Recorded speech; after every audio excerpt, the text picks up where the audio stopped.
Hello everyone, my name is Daniel Austin Patterson, former CEO of the business strategy game company Helio Enterprises.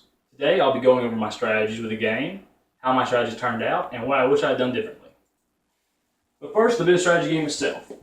The BSG pits each student as the CEO of a manufacturing company, with each company competing in 5 distinct regions.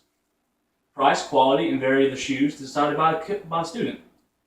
Variables include tariffs, exchange rates, and population growth. The game lasts for 8 periods, with each period lasting a week. The strategic vision and mission statement of my company was to be the best product at the fairest price. My initial focus would be on raising the SQ rating while lowering prices. My goal was to starve off market share from my competitors, and then it would change to increasing prices as my net income increased. My primary focus would be on Latin America due to its growth rate. My strategy for the year 10 to 11 was the first year of the BSG. However, I intended to do too much at once, and that resulted in my stock price collapsing. I failed to meet investor expectations, and my emergency loan had to be taken in order to cover my negative cash flow.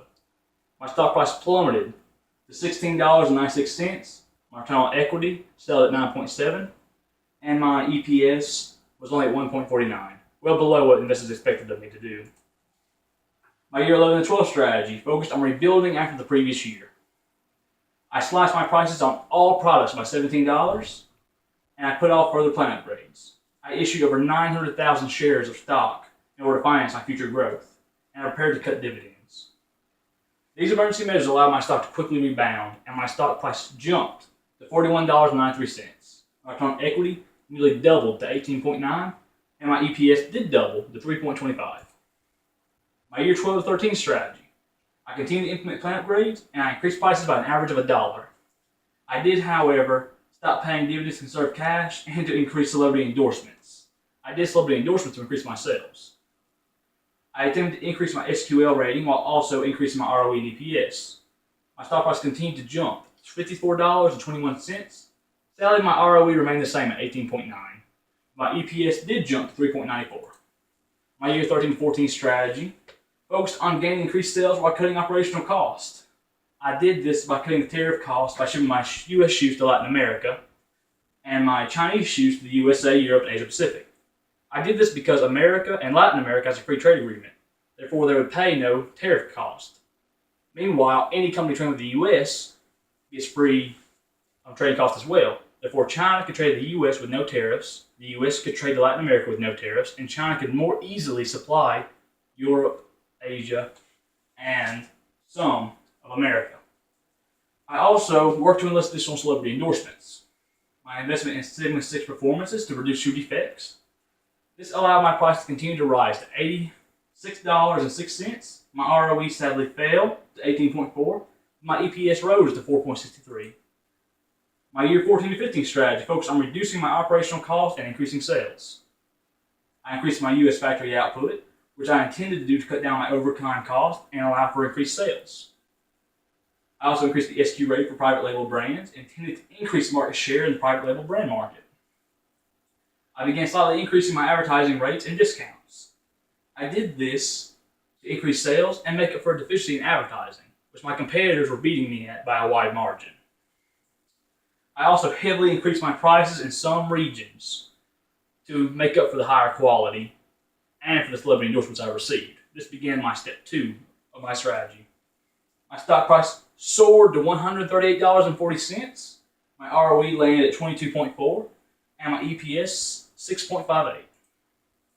My year 15-16 strategy focused on finding balance between a higher price and sales. I changed my prices and advertising budgets to prevent stockouts, which I had suffered terribly from the previous year.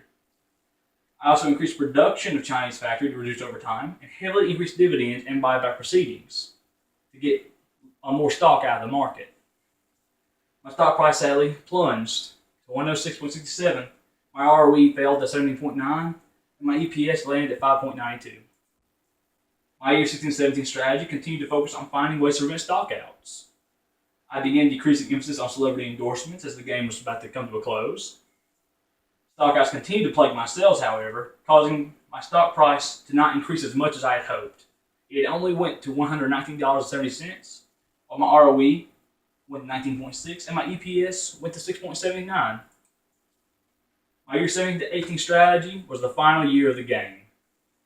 I just maintained my market share because it was the end of the game. Most of the things I would change wouldn't affect my company in the future. Because of this, sadly, my stock price fell drastically to $60.96, and my ROE fell to 14.9, and my EPS went to 5.46. Now, did I achieve my goals? I think I did. My two main strategic goals was the first half to increase quality by reducing prices, to start with the market share due to the lower prices, and use my net income to increase sales while raising prices, which would further start compare market share while increasing my ROE and EPS. I believe this very well, as by the end of the game, I dominated over half of the private label market, and I had 20 to 30% of the internet market on all regions, and a fairly good percentage in my wholesale market share. I also managed to increase my prices to a good rate, which I believe was what propelled me to the top half of the companies that played the game. Now, what differences would I do if I could do this again? Well, I would not rely on private label sales as much. As I said, nearly half of my total sales was from the private label market, which I found was very dangerous, as anyone could take it away at any time. I would also work more on lowering my stock out numbers, which plagued me the last half of the game. And I would work on reducing operational administrative costs, which were very high compared to my competitors. Thank you all, and have a wonderful day.